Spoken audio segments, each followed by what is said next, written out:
के सभी दर्शकों का, यहाँ उपस्थित सभी महानुभावों का अभिनंदन करता हूं। इस समिट के लिए बधाई देता हूं।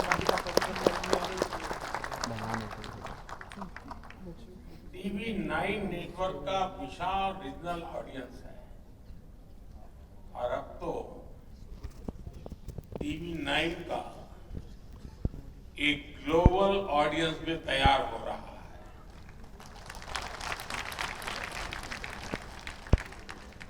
इस समिट में अनेक देशों से इंडियन डायस्पोरा के लोग विशेष तौर पर लाइव जुड़े हुए हैं। कई देशों के लोगों को मैं यहां से देख भी रहा हूं, वे लोग वहां से वेव कर रहे हैं। हो सकता है मैं सभी को शुभकामनाएं देता हूं। मैं यहां नीचे स्क्रीन पर हिंदुस्तान के अनेक शहरों में बैठे हुए सब दर्शकों को भी उतने ही उत्साह उमंग से देख रहा हूं। मेरी तरफ से उनका भी स्वागत है।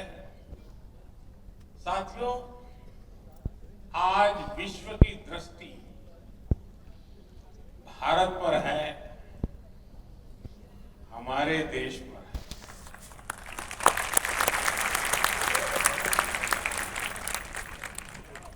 दुनिया में आप किसी भी देश में जाएं, वहां के लोग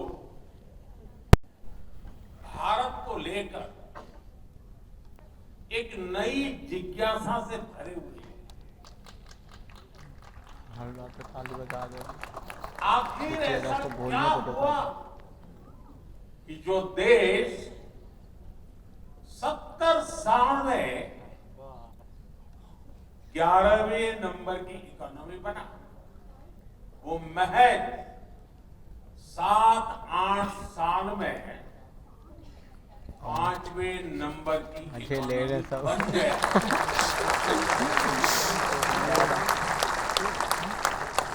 फोटो में इसके ज्यादा बाल दिखाते हैं, अभी बीच में टकला दिख रहा है, उसमें बाल। IMF के नए आंकड़े सामने आए हैं।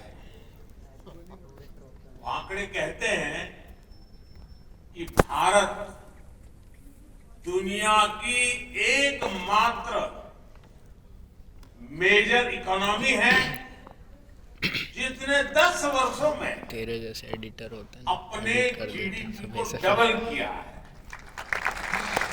मुझे ज्यादा अच्छा लगता है, मुझे ऐसा लगता है बीते दशक अटल जी में लग जाएगा, वो लग जाएगा, भारत ने पटेल जी लग जाएगा। 2 लाख करोड़ डॉलर अपनी इकोनॉमी में जोड़े।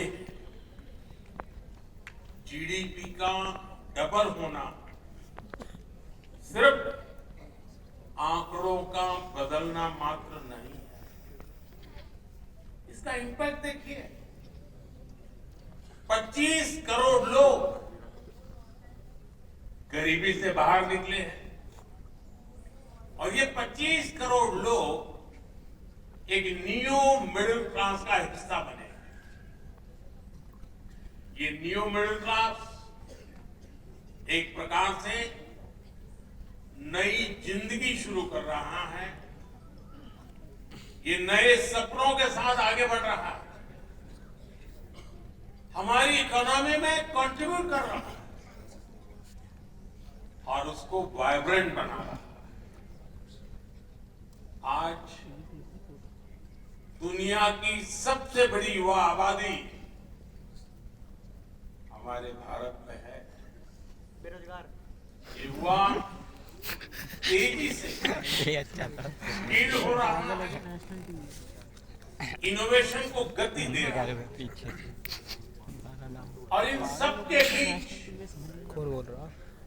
भारत की फॉरेन पॉलिसी का मंत्र बन गया है इंडिया फर्स्ट।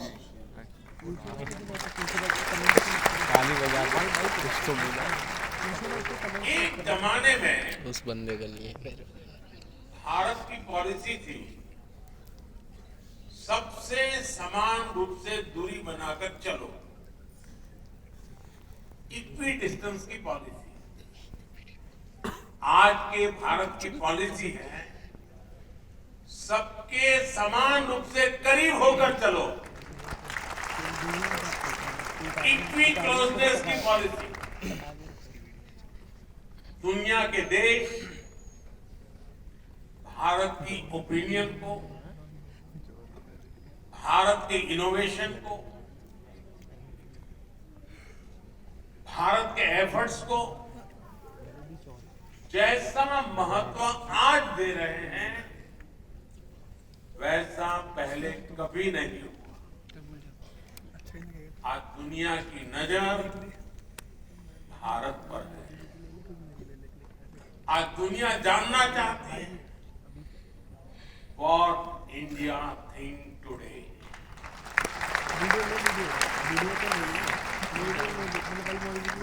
साथियों, भारत आज वर्ल्ड ऑर्डर में सिर्फ पार्टिसिपेट ही नहीं कर रहा, बल्कि फ्यूचर को शेप और सिक्योर करने में योगदान दे रहा। दुनिया ने ये कोरोना काल में अच्छे से अनुभव किया। दुनिया को लगता था कि हर भारतीय तक वैक्सीन पहुंचने में ही कई साल लग जाएंगे, लेकिन भारत ने हर आशंका को गलत साबित किया। हमने अपनी वैक्सीन बनाई, हमने अपने नागरिकों का तेजी से वैक्सीनेशन कराया और दुनिया के 150 से अधिक देशों तक दवाएं और वैक्सीन भी पहुंचाई। आज दुनिया, और जब दुनिया संकट में थी, तब भारत की ये भावना दुनिया के कोने कोने तक पहुंची कि हमारे संस्कार क्या है, हमारा तौर तरीका क्या है। साथियों, अतीत में दुनिया ने देखा है कि दूसरे विश्व युद्ध के बाद जब भी कोई वैश्विक संगठन बना, उसमें कुछ देशों की ही मोनोपोली रही। भारत ने मोनोपोली नहीं, बल्कि मानवता को सर्वोपरि रखा। भारत ने 21वीं सदी के ग्लोबल इंस्टीट्यूशन के गठन का रास्ता बनाया और हमने ध्यान रखा कि सबकी भागीदारी हो, सबका योगदान हो। जैसे प्राकृतिक आपदाओं की चुनौती है, देश कोई भी हो, इन आपदाओं से इंफ्रास्ट्रक्चर को भारी नुकसान होता है। आज ही म्यांमार में जो भूकंप आया, आप टीवी पर देखे तो बहुत बड़ी बड़ी इमारतें ध्वस्त हो गई है, ब्रिज टूट रहे हैं। और इसलिए भारत ने coalition for disaster resilient infrastructure CDRI नाम से एक वैश्विक नया संगठन बनाने की पहल की। ये सिर्फ एक संगठन नहीं, बल्कि दुनिया को प्राकृतिक आपदाओं के लिए तैयार करने का संकल्प है। भारत का प्रयास है प्राकृतिक आपदा से पुल, सड़कें, बिल्डिंग्स, पावर ग्रिड, ऐसा हर इंफ्रास्ट्रक्चर सुरक्षित रहे, सुरक्षित निर्माण। साथियों, भविष्य की चुनौतियों से निपटने के लिए हर देश का मिलकर काम करना बहुत जरूरी है। ऐसी एक चुनौती है हमारे एनर्जी रिसोर्सेज। इसने पूरी दुनिया की चिंता करते हुए भारत ने इंटरनेशनल सोलर अलायंस ISA का समाधान दिया है, ताकि छोटे से छोटा देश भी सस्टेनेबल एनर्जी का लाभ उठा सके। इससे क्लाइमेट पर तो पॉजिटिव असर होगा ही, ये ग्लोबल साउथ के देशों की एनर्जी नीड्स को भी सिक्योर करेगा। और आप सबको ये जानकर गर्व होगा कि भारत के इस प्रयास के साथ आज दुनिया के 100 से अधिक देश जुड़ चुके हैं। साथियों, बीते कुछ समय से दुनिया ग्लोबल ट्रेड में असंतुलन और लॉजिस्टिक्स से जुड़ी चैलेंजेस का सामना कर रहा है। इन चुनौतियों से निपटने के लिए भी भारत ने दुनिया के साथ मिलकर नए प्रयास शुरू किए। India middle east Europe economic corridor IMEC ऐसा ही एक महत्वाकांक्षी प्रोजेक्ट है। ये प्रोजेक्ट कॉमर्स और कनेक्टिविटी के माध्यम से एशिया, यूरोप और मिडिल ईस्ट को जोड़ेगा। इससे आर्थिक संभावनाएं तो बढ़ेगी, दुनिया को अल्टरनेटिव ट्रेड रूट्स भी मिलेंगे। इससे ग्लोबल सप्लाई चेन भी और मजबूत होगी। साथियों, ग्लोबल सिस्टम्स को अधिक पार्टिसिपेटिव, अधिक डेमोक्रेटिक बनाने के लिए भी भारत ने अनेक कदम उठाए और यहीं पर ही भारत मंडपम में G20 समिट हुई थी। उसमें अफ्रीकन यूनियन को G20 का परमानेंट मेंबर बनाया गया। ये बहुत बड़ा इसकी मांग लंबे समय से हो रही थी, जो भारत की प्रेसिडेंसी में पूरी हुई। आज ग्लोबल डिसीजन मेकिंग इंस्टीट्यूशंस में भारत ग्लोबल साउथ के देशों की आवाज बन रहा है। इंटरनेशनल योगा डे, WHO का global centre for traditional medicine, artificial intelligence के लिए ग्लोबल फ्रेमवर्क, ऐसे कितने ही क्षेत्रों में भारत के प्रयासों ने नए वर्ल्ड ऑर्डर में अपनी मजबूत उपस्थिति दर्ज कराई। और ये तो अभी शुरुआत है। ग्लोबल प्लेटफॉर्म पर भारत का सामर्थ्य नई ऊंचाई की तरफ बढ़ रहा है। साथियों, 21वीं सदी के 25 साल बीत चुके हैं। इन 25 सालों में 11 साल हमारी सरकार ने देश की सेवा की। और जब हम व्हाट इंडिया थिंक्स टुडे उससे जुड़ा सवाल उठाते हैं, तो हमें ये भी देखना होगा कि पास्ट में क्या सवाल थे, क्या जवाब थे।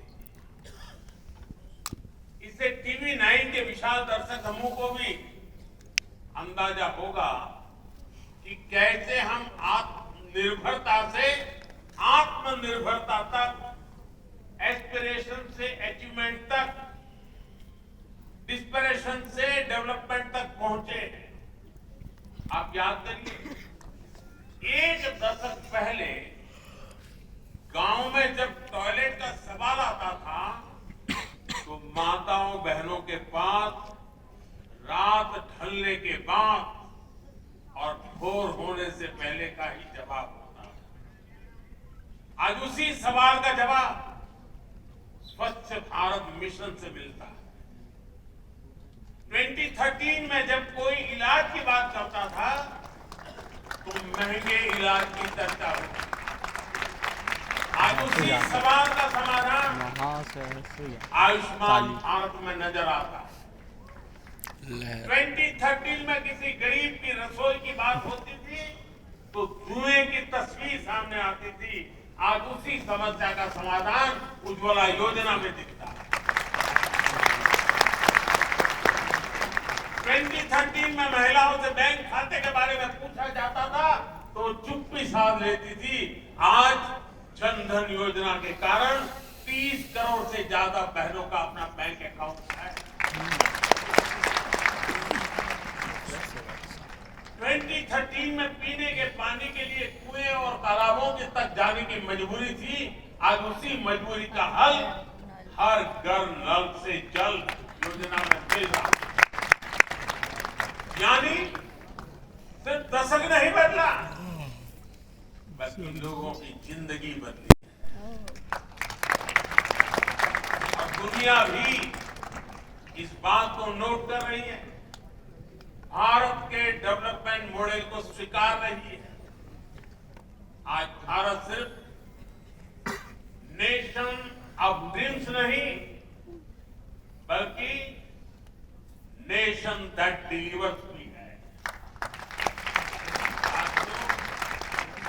जब कोई देश अपने नागरिकों की सुविधा और समय को महत्व देता है तब उस देश का समय भी बदलता है। यही आज हम भारत में अनुभव कर रहे हैं।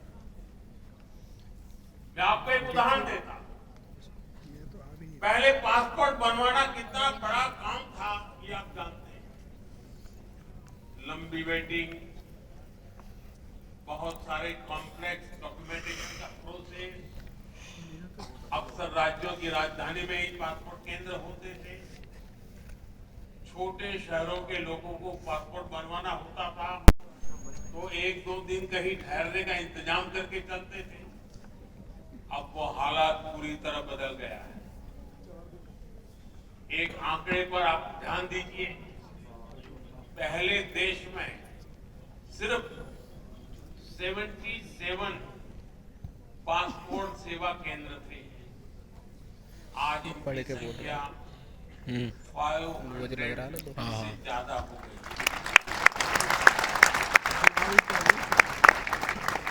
पहले पासपोर्ट बनवाने में, और मैं 2013 के पहले की बात कर रहा हूँ, पिछली शताब्दी की बात नहीं कर रहा हूँ। पासपोर्ट बनवाने में जो वेटिंग टाइम 50 दिन तक होता था वो अब 5-6 दिन तक सिमट गया है। ऐसी ही ट्रांसफॉर्मेशन हमने बैंकिंग इंफ्रास्ट्रक्चर में भी देखा। हमारे देश में 50-60 साल पहले बैंकों का नेशनलाइजेशन किया गया, ये कहकर कि इससे लोगों को बैंकिंग सुविधा सुलभ। इस दावे की सच्चाई हम जानते हैं। हालत ये थी कि लाखों गांवों में बैंकिंग की कोई सुविधा ही नहीं थी। हमने स्थिति को भी बदला है। ऑनलाइन बैंकिंग तो हर घर में पहुंचाई है। आज देश के हर 5 किलोमीटर के दायरे में कोई न कोई बैंकिंग टच पॉइंट जरूर है। तो कैसे जाएगा? कॉलेज जाएगा पहले कॉलेज जाएगा, मेट्रो से बैंकिंग सिस्टम कहाँ है मेट्रो? उधर सुप्रीम कोर्ट बगल में। आज बैंक बता दे भाई साहब। हाँ बहुत सारे हैं। बहुत तो कॉलेज कम जाएगा। हो गया। हाँ, आज बैंकों का प्रॉफिट 1,40,000 करोड़ रुपए के नए रिकॉर्ड को पार कर चुका है। और इतना ही नहीं, जिन लोगों ने जनता को लूटा है उनको भी अब लूटा हुआ धन लौटाना पड़ रहा है। ईडी को दिन रात गालियां दी जा रही है। ईडी ने 22,000 करोड़ रुपए से अधिक वसूले हैं। ये पैसा कानूनी तरीके से उन पीड़ितों तक वापस पहुंचाया जा रहा है जिनसे ये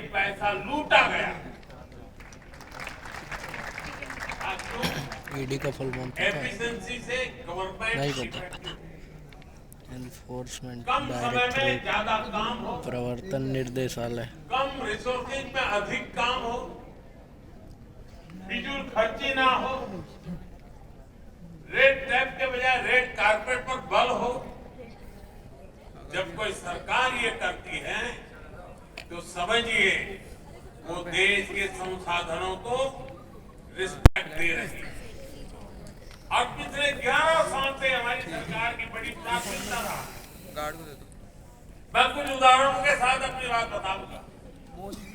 साथियों, अतीत में हमने देखा है कि सरकारें कैसे ज्यादा से ज्यादा लोगों को मिनिस्ट्रीज में एकोमोडेट करने की कोशिश करती, लेकिन हमारी सरकार ने अपने पहले कार्यकाल में ही कई मंत्रालयों का विलय कर चौंतियों वाला काम कर रहा है। अर्बन डेवलपमेंट में डेवलपमेंट अलग मंत्रालय था और housing and urban poverty alleviation अलग मंत्रालय था। हमने दोनों को मर्ज करके हाउसिंग एंड अर्बन डेवलपमेंट मंत्रालय, इसी तरह मिनिस्ट्री ऑफ ओवरसीज अफेयर्स अलग था, विदेश मंत्रालय अलग था। हमने इन दोनों को भी एक साथ जोड़ दिया। पहले जल संसाधन नदी विकास मंत्रालय अलग था और पेयजल मंत्रालय अलग था। हमने इन्हें भी जोड़कर जल शक्ति मंत्रालय बना दिया। हमने राजनीतिक मजबूरी के बजाय देश की प्रायोरिटीज और देश के रिसोर्सेज को आगे रखा। ताकि हमारी सरकार ने रूल्स और रेगुलेशंस को भी कम किया, उन्हें आसान बनाया। करीब 1500 ऐसे कानून थे जो समय के साथ अपना महत्व खो चुके, उनको हमारी सरकार ने खत्म किया। करीब 40,000 कंप्लायंसेस को हटाया। ऐसे कदमों से दो फायदे हुए। एक तो जनता को हैरेसमेंट से मुक्ति मिली और दूसरा सरकारी मशीनरी की एनर्जी भी बची। एक और एग्जांपल जीएसटी, 30 से ज्यादा टैक्सेस को मिलाकर एक टैक्स बना दिया गया। इसको प्रोसेस के डॉक्यूमेंटेशन के हिसाब से देखे तो कितनी बड़ी बचत थी। ताकि सरकारी खरीद में पहले कितनी फिजूल खर्ची होती थी, कितना करप्शन होता था, ये मीडिया के आप लोग अभी तो आए दिन गेट बंद कर रिपोर्ट रखा है, जब खोलेगा तभी जाना। हमने जैम यानी government e market place platform बनाया। अब सरकारी डिपार्टमेंट इस मतलब जब प्लेटफॉर्म पर अपनी प्रोग्राम जरूरतें खत्म होगा बताते तभी हैं। जाने देंगे। इसी पर वेंडर गोली में लगाते हैं और फिर ऑर्डर दिया जाता वीडियो है। कॉल करो, दिखाते हैं। इसके कारण भ्रष्टाचार की गुंजाइश कम हुई और सरकार को 1 लाख करोड़ रुपए से अधिक की बचत हुई है। डायरेक्ट बेनिफिट ट्रांसफर डीबीटी की जो व्यवस्था भारत ने बनाई है उसकी तो दुनिया में चर्चा है। डीबीटी की वजह से टैक्स पेयर के 3 लाख करोड़ रुपए से ज्यादा गलत हाथों में जाने से बचे। 10 करोड़ से ज्यादा फर्जी लाभार्थी जिनका जन्म भी नहीं हुआ था, फर्जी लाभार्थी, जो सरकारी योजनाओं का फर्जी फायदा ले रहे लाभार्थी। थे, ऐसे फर्जी नामों को भी हमने कागजों से हटाया। हमारी सरकार टैक्स की पाई का ईमानदारी से उपयोग करती और टैक्स पेयर का भी सम्मान करती है। सरकार ने टैक्स सिस्टम को टैक्स पेयर फ्रेंडली बनाया। आज आईटीआर फाइलिंग का प्रोसेस पहले से कई ज्यादा सरल और तेज। पहले सीए की मदद के बिना आईटीआर फाइल करना मुश्किल होता था। आज आप कुछ ही समय के भीतर खुद ही ऑनलाइन आईटीआर फाइल और रिटर्न फाइल करने के कुछ ही दिनों में रिफंड आपके अकाउंट में भी आ जाता है। फेसलेस असेसमेंट स्कीम की टैक्स पेयर्स को परेशानियों से बचा रही है। गवर्नेंस में एफिशिएंसी से जुड़े ऐसे अनेक रिफॉर्म ने दुनिया को एक नया गवर्नेंस मॉडल दिया। साथियों, पिछले 10-11 साल भारत हर सेक्टर में बदला, हर क्षेत्र में आगे बढ़ा और एक बड़ा बदलाव सोच का आया। आजादी के बाद के अनेक दशकों तक भारत में ऐसी सोच को बढ़ावा दिया गया जिसमें सिर्फ विदेशी को ही बेहतर माना गया। टेबल दुकान में देख भी कुछ खरीदने के जाओ आ गया था ना आईजी तो दुकानदार इंदिरा के स्टेडियम पहले बोल यही अबे होता खड़ा है, कर रखा था भाई साहब लीजिए ना, ये तो इम्पोर्टेड ऐसे है। ही वो आया था मानसुख आज मांझी किसी को लगे तो कौन है आज लोग सामने खेल से मंत्री। पूछते हैं, भाई मेड इन इंडिया है या नहीं है? खेलो इंडिया वाले में यहाँ तो एलसीसी का पुलिस वालों को भी नहीं चढ़ने दे भारत की मैन्युफैक्चरिंग एक्सेलेंसी का एक नया रूप देखा। अभी 3-4 दिन पहले ही एक न्यूज आई है कि भारत ने अपनी पहली एमआरआई मशीन बना ली। रुमाल कहीं गिर गया। अब सोचिए कितने दशकों तक हमारे यहाँ विदेशी एमआरआई कांग्रेचुलेशन हेलो अब मेड इन व्हाट्सएप पे इंडिया करो। रुमाल गिरा दिया एमआरआई मशीन होगी। हाँ दिखा दूँ 2 मिनट। वॉशरूम में मैं करता हूँ टिश्यू ऑनलाइन। पेपर समझ के फेंक दिया है। भारत और मेक इन पर इंडिया फोन नहीं उठा अभियान के ने फोन कर रहे थे। देश के मैन्युफैक्चरिंग रुका सेक्टर भी में नई ऊंचाई। फिर करना ही फिर करता हूँ फिर रुको फिर करता पहले दुनिया भारत को ग्लोबल मार्केट कहती थी, आज वही दुनिया भारत को एक बड़े मैन्युफैक्चरिंग हब के रूप में देख रही है। ये सक्सेस कितनी बड़ी है, इसके उदाहरण आपको हर सेक्टर में मिलेंगे।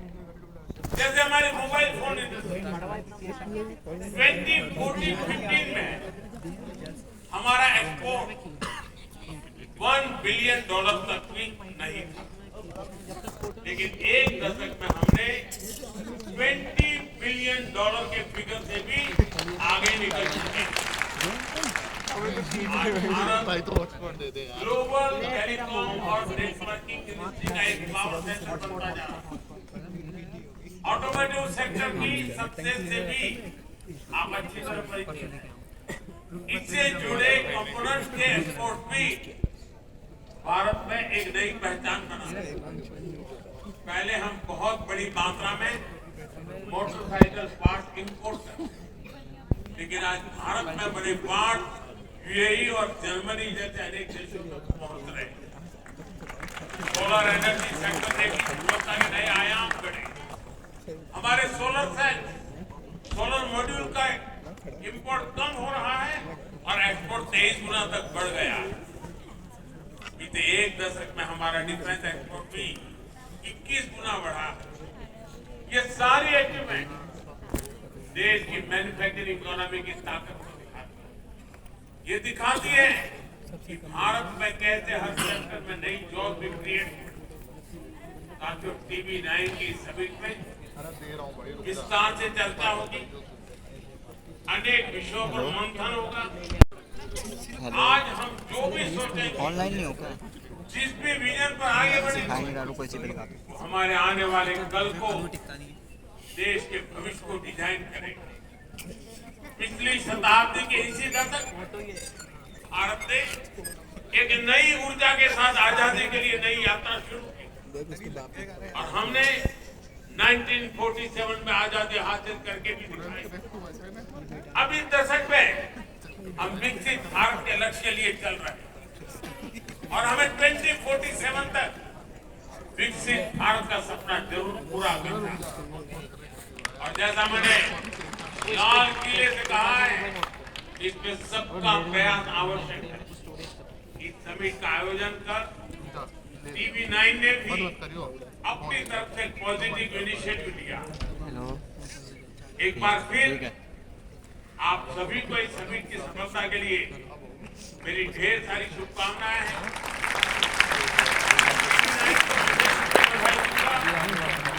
क्योंकि पहले भी मीडिया हाउस समिट करते रहे हैं, लेकिन ज्यादातर एक छोटे से 5 स्टार होटल के कमरे में कोई पता नहीं और बोलने वाले भी वही, सुनने वाले भी वही, कमरा भी कोई वही। फायदा नहीं है भाई। देश की बात बाकी गिरा TV9 ने इस परंपरा को तोड़ा और ये जो मॉडल प्लेस किया है, 2 साल के भीतर भीतर देख लेना सभी मीडिया हाउस को यही करना पड़ेगा। TV9 थिंक टुडे भाग्यों के लिए रास्ता खोल देगा।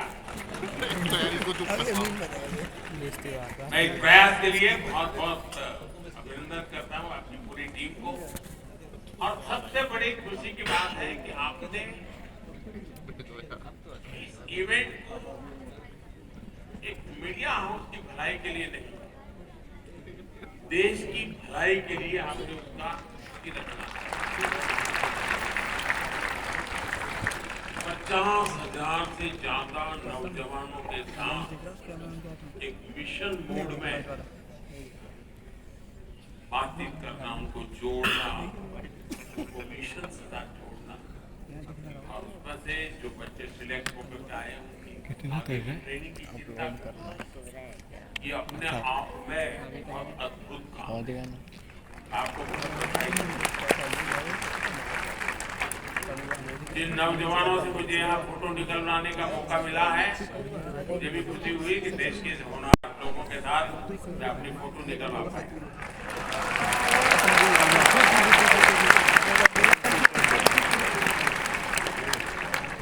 मैं इसे अपना सौभाग्य मानता हूँ दोस्तों कि आपके साथ मेरी फोटो आज निकली है।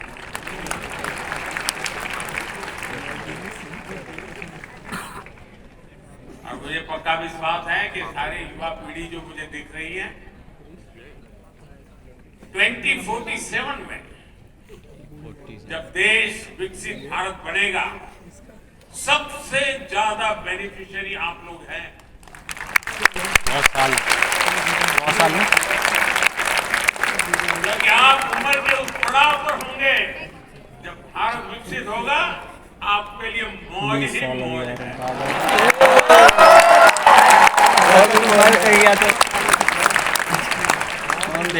आपको बहुत बहुत शुभकामनाएं, धन्यवाद।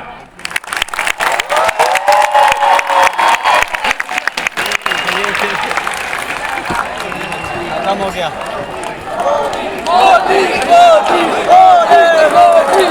वीडियो बना ले। मोदी मोदी मोदी मोदी करना वीडियो बना ले।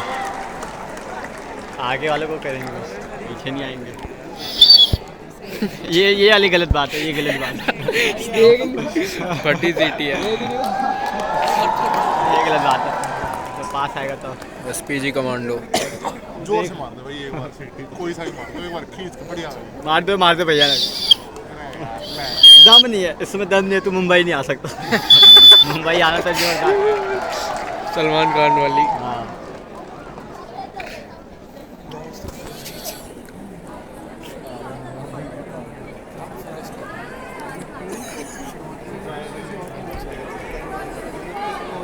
चलेगा। चलिए अब घर चलते हैं। वो ऊपर जा रहे हैं, ऊपर से। ऊपर से कहाँ उधर जा रहे हैं? जोरदार तालियां हो जाए। चले गए, हम भी घर चलते हैं। डर लग गए दिन। बोल दे, कर बोल। डर लग गया दिन, हो गई शाम, जाना है जाने दो, अभी अभी तो आए हो, अभी अभी जाना है। देख फोटो ले रहे हैं, कोंडा से फोटो ले रहे सब।